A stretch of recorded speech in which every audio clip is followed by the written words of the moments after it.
Aku lagi pusing. Bapakku baru aja masuk rumah sakit.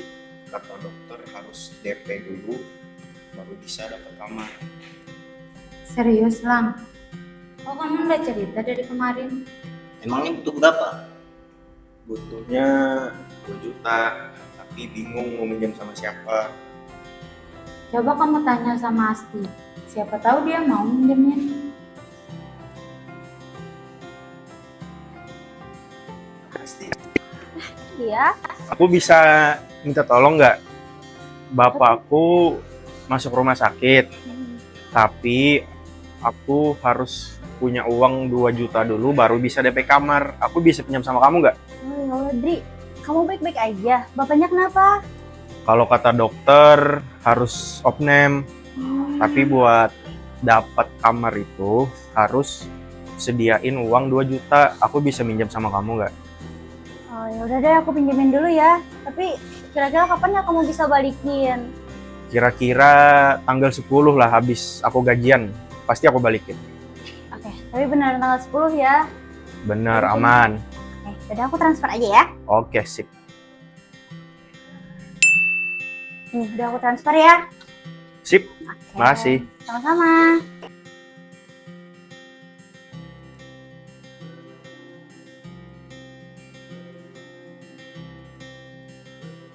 Wih, tumben nih Gang Traktir. Lagi cair nih. Aman, sekali-sekali lah. Yes, sering-sering ya, Lang.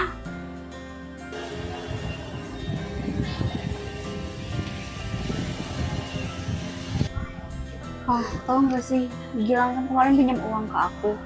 Terus sampai sekarang dia belum balikin. Aku udah chat, udah telepon dia, tapi nggak ada direspon. Wah, biasanya kan dia responsif. Emang iya? Iya. Kemarin dia janji loh ke aku bakal balikin uangnya tanggal 10. Tapi ini udah lewat 5 hari, dia malah nggak ada kabar, hilang aja gitu. Wah, dia ingkar janji tuh, udah nggak benar. Ya kan? Gimana ya? Loh, Apa? lihat deh. Ini story Mega kan? Iya. Ada Gilang juga di sini. Lah dia nongkrong karaokean asik-asik. Astaga, jangan-jangan dia bohong dong. Padahal katanya bapaknya lagi sakit. Gimana sih Gilang ini?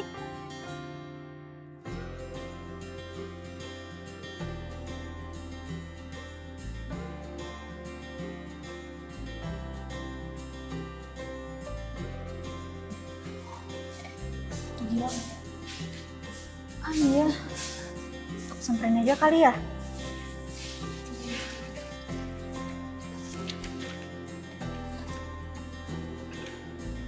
Gilang, kamu kemana aja sih? Aku udah telepon kamu, udah chat kamu, kok nggak ada direspon?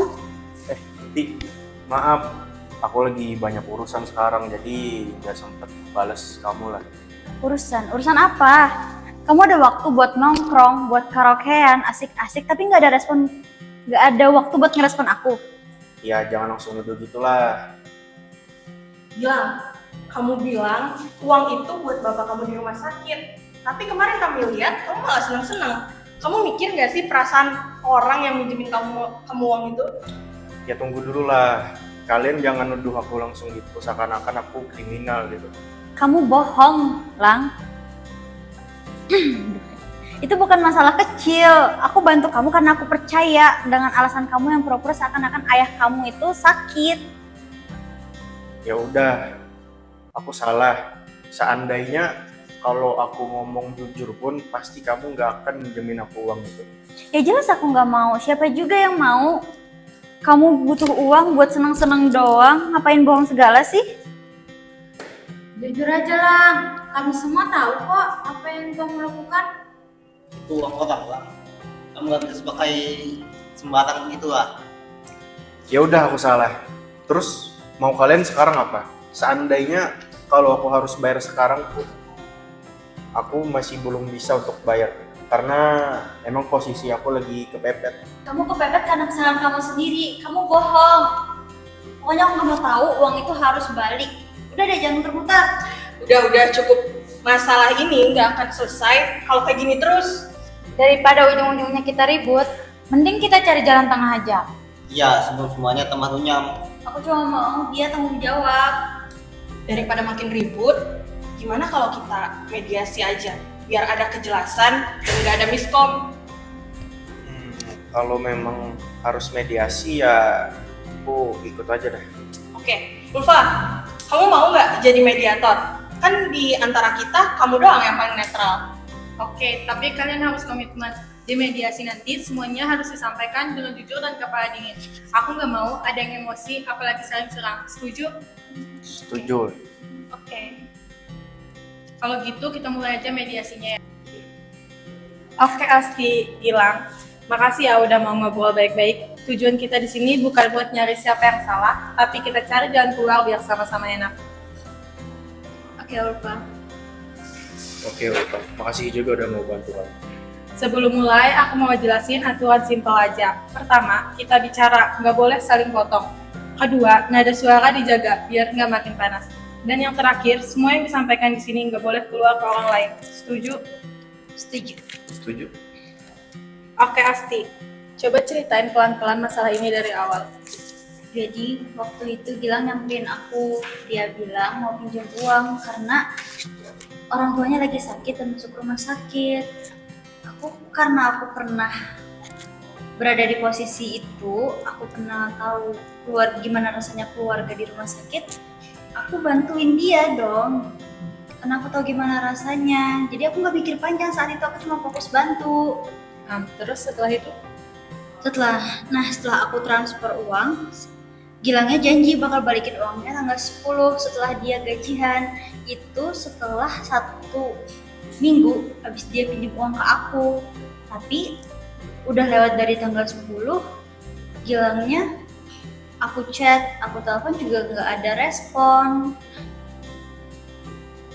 Aku pikir mungkin dia lagi sibuk ngurus keluarga, tapi beberapa hari kemudian aku lihat di story Mega, dia lagi nongkrong sama karaokean sama teman-temannya.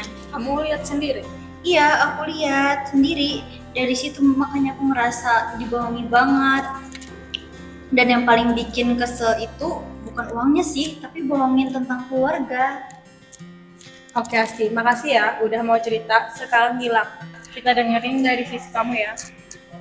Aku memang salah karena udah bohong sama Asti. Dan sebenarnya pun orang tuaku juga nggak sakit dan juga nggak masuk rumah sakit.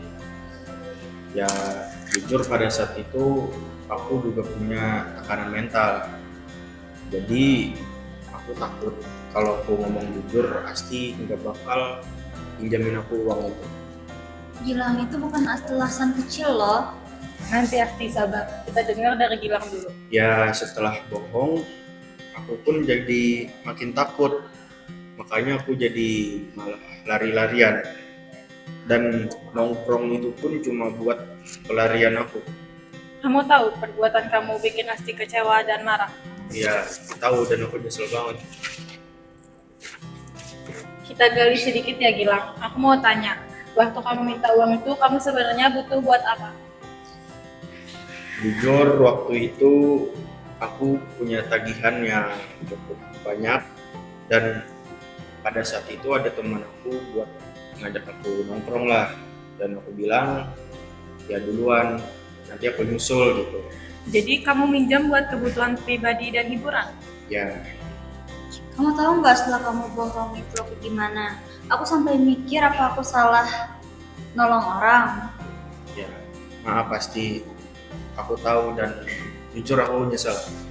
Oke, aku bisa lihat dua-duanya sama-sama terbebani di sini. Setelah aku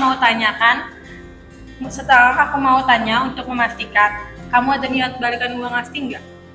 Ya jujur aku mau balikin uang itu sekarang, tapi mungkin nggak bisa balikin sepenuhnya. Kamu punya kemampuan bayar berapa? Ya kalau sekarang aku nggak punya uang buat balikin itu sepenuhnya, tapi mungkin bisa bayar cicil. Kira-kira berapa? Ya 300.000 per minggu lah. Oke Asti, gimana menurut kamu, cukup? Ya udah deh, yang penting ada kepastiannya aja. Berarti kita atur ya. Pertama, Gilang bayar 300.000 per minggu.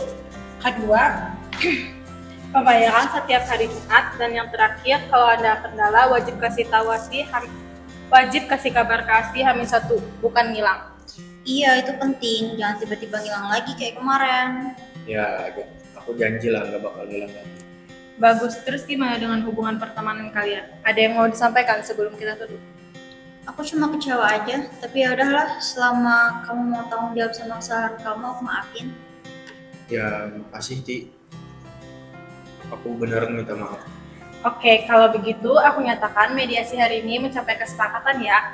Kalian udah sepakat soal pembayaran dan secara emosional juga sudah lebih baik. Ya udah, kita tutup mediasi ini. Terima kasih.